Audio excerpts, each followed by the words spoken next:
That's your boy 3 Stacks, and we got variation, I think number 4, if I'm not mistaken, 3 or 4. So I'm showcasing you guys what I told y'all to build a while ago, which was the Draco Monarchs. You know, when I updated my Monarch build, I was telling y'all I wanted to incorporate Masterpiece in the deck because I just think he protects, well, not protects, but he keeps your domain lockdown more relevant, because basically if you can't out domain, you have to out the tribute summon monsters, so you no longer control one, which makes domain lackluster. But Masterpiece is really hard to deal with. And I love the flow of the deck because Monarchs actually have access to a lot of continuous spells and traps, which gives you more food for him, and also more continuous spells and traps to just tribute to summon Masterpiece and the baby Dracos, which I think the deck has great synergy.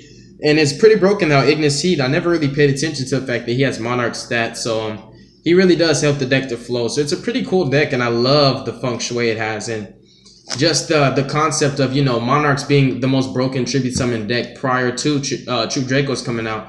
And it's like the two best main decks without an extra deck put together in one. And it does have a pretty high ceiling. I love the way the deck works. And I think that True Draco has an edge over, True Draco Monarchs has an edge over pure Monarchs or pure True Dracos, because it has both the mechanics built in one and all the, you know, vulnerability and also versatility that both decks have to offer. So moving forward, we're playing 2 copies of Masterpiece.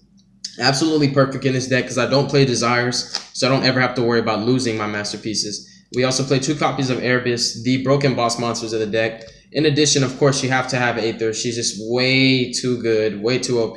Aether's at 1 for a reason, y'all.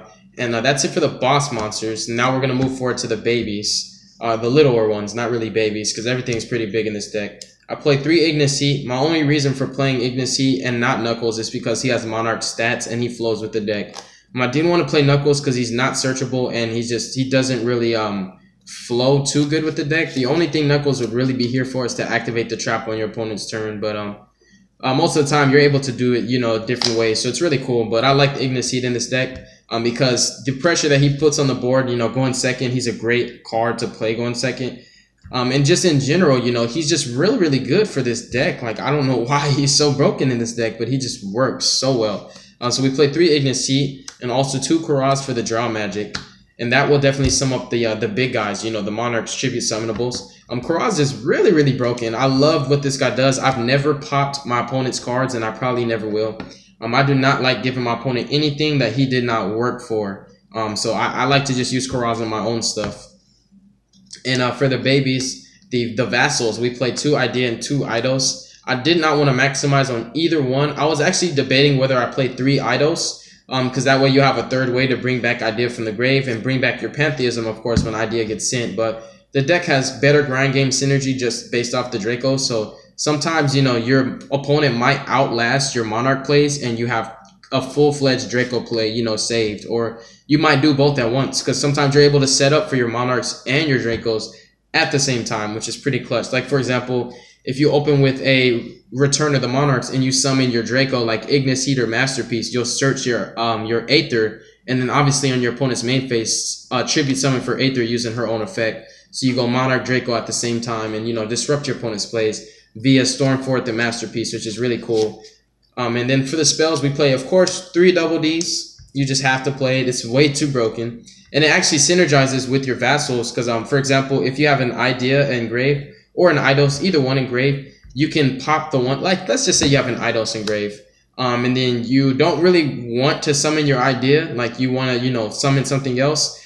For example, you can just use, or let's say you have 2 Ideas. Just for example, you can use Diagram to diagram away, you know, this Idea, use Diagram's effect to search, and then banish your Eidos.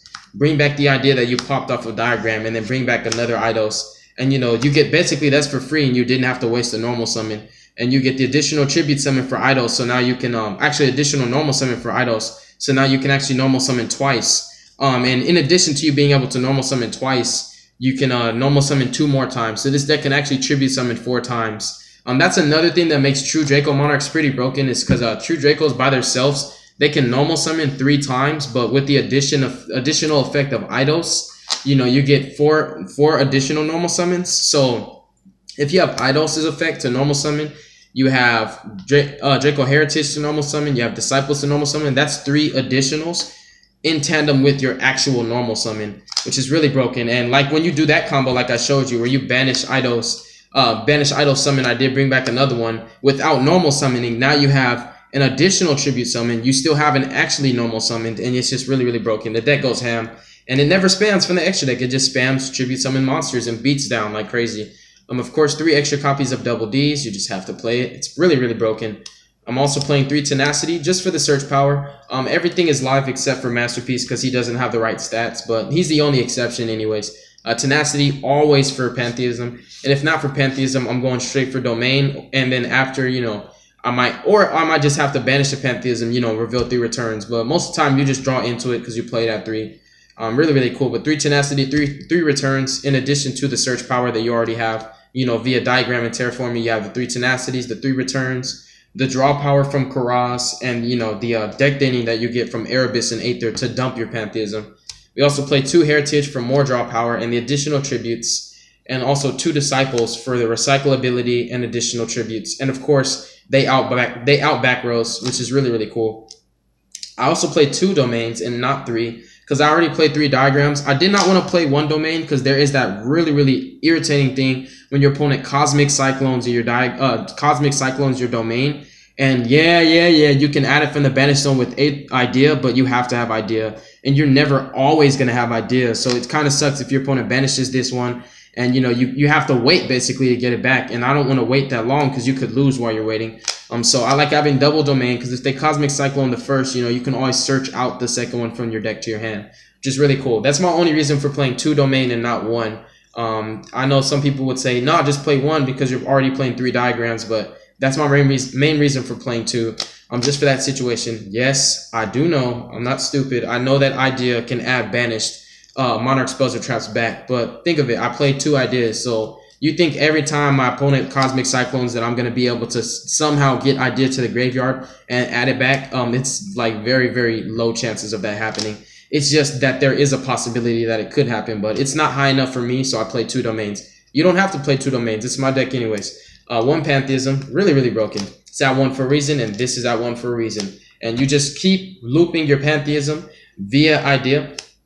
When you do have her, when you don't have her, it's kind of sad because it's like Pantheism just sitting in the Banish Zone, and you keep looking at it like, oh, I want it so bad. It's really broken. You know, you have all the deck thinning and consistency of Dracos, and then the deck thinning and consistency of Monarchs. Deck is very powerful, and the Stormforth is definitely an MVP because you just clear multiple cards to get rid. You clear multiple cards to summon your Masterpiece. Like you Stormforth, tribute your opponent's monster, and then tribute your True King's Return. You clear a monster, you clear another monster, then you clear a third. Pop in 3 cards, outing 3 cards just to summon Masterpiece. You out 2 with Stormforth and Return, and then out the third with Masterpiece's effect. So it's really cool.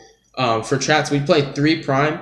Not only is this broken in Monarchs, I've always played it at 3, but it's a continuous trap, fam. You could just set it and tribute for your Ignis Heat or your Masterpiece, so it's never ever dead, and it just gives you more food for Masterpiece. It also, you know, of course, can summon itself to the field to either reveal a Monarch for Domain to tribute summon, or you can just cock block your opponent from OTK, and you know, during his battle phase, you can actually summon this during your opponent's battle phase. Yes, you can.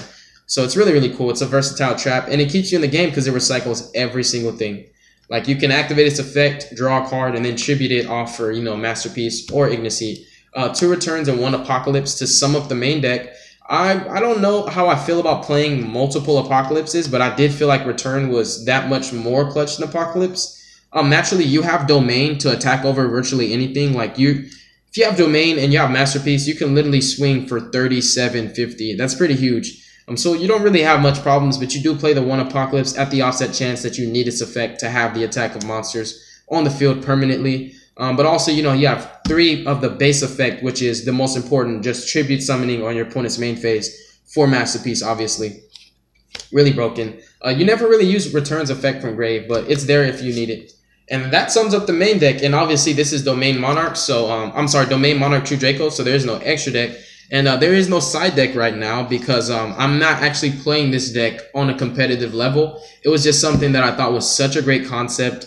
And I told you guys like a while back that I wanted to do it. And I also told you in my original True Draco deck profile that I was really mad that somebody had beat me to the punch and basically made True Draco Monarchs a thing. And I was really sad about that. But nonetheless, I wanted to showcase you guys my spin and take on the deck and how it works. And it has such great synergy. It's actually like almost like it's meant to be.